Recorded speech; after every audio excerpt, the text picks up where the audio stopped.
Welcome to அன்னம் சமையல் அறை.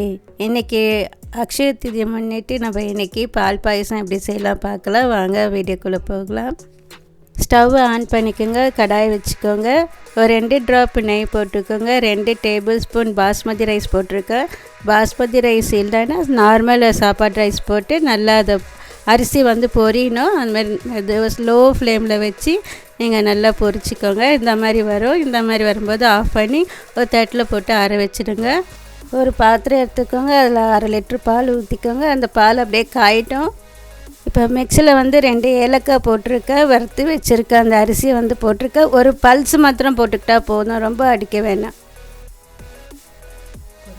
இந்த மாதிரி குறைன்னு இருந்தால் போதும். பாருங்கள், இப்போ பால் நல்லா காஞ்சிருச்சு. இப்போ நம்ம அரைச்சி வச்சுருக்க அந்த பொடி பண்ணியிருக்க அந்த அரிசியை நம்ம அந்த பாலில் போட்டு கலந்துக்குவோம்.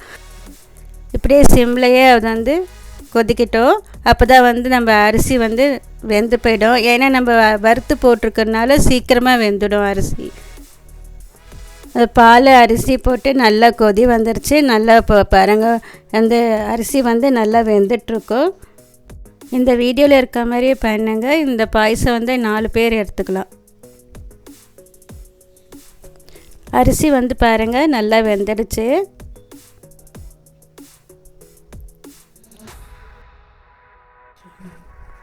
அரிசி வெந்த பிறகு நம்ம 1/4 கப் சுகர் போட்டுக்கலாம். நல்லா சுகர் போட்ட பிறகு நல்லா கலந்து விட்டுக்கோங்க. சுகர் போட்ட பிறகு கொஞ்சம் தண்ணியாக இருக்க மாதிரி இருக்கும். அது நல்லா கொதிச்சுன்னா திக்காகிடும். அக்ஷய திதியை எதுக்காக நம்ம கொண்டாடுறோன்னா, சங்கராச்சாரியார் ஒரு வீட்டில் போய் பிக்ஷாந்தேகின்னு கேட்கும்போது அந்த வீட்டில் அவங்க வீட்டில் எதுவுமே இல்லை. அவங்க வீட்டில் வெறும் காஞ்ச நெல்லிக்காய் தான். அந்த காஞ்ச நெல்லிக்காவை எடுத்துகிட்டு சங்கராச்சாரியார் கையில் கொடுக்குறாங்க. இதுதான் எங்கள் கிட்டே இருக்குதுன்னு. அந்த சங்கராச்சாரியார் அந்த காஞ்ச நெல்லிக்காயை கையில் வச்சுட்டு அவங்க வீட்டில் கனகதாரா ஸ்லோகம் சொல்கிறாரு. அந்த கனகதாரா ஸ்லோகம் சொல்லும் போதே அவங்க வீட்டில் தங்க நெல்லிக்காவாக கொட்டிச்சான். அதனால் இந்த கனகதாரா ஸ்லோகம் அவ்வளோ பெருமை. இந்த அக்ஷய திதி அன்னைக்கு இந்த கனகதாரா ஸ்லோகம் சொல்கிறது ரொம்ப விசேஷம். எல்லோரும் இந்த அக்ஷய திதியை சிறப்பாக கொண்டாடி ஆனந்தமாக இருங்க. இந்த நாளை தானம் பண்ணுறது ரொம்ப சிறப்பு. பால் திக்காயிடுச்சு. ஒரு பிஞ்ச் சால்ட் போட்டிருக்கேன்.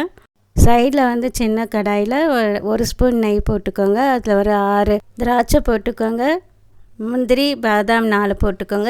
சின்னதாக கட் பண்ணி அதை வறுத்துக்கோங்க. வறுத்துட்டு அந்த பாயசத்தில் போட்டு கலந்து விட்டுக்கோங்க. அப்புறம் குங்குமப்பூ 2 போட்டு அதில் கலந்து விட்டுடுங்க.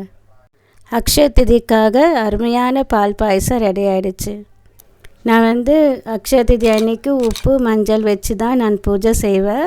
அப்புறம் இந்த கனகதாரா ஸ்லோகம் தான் சொல்லுவேன். எளிமையாக செஞ்சாலும் அதை நம்மளுக்கு நல்ல ஒரு பவர் கொடுக்கும்.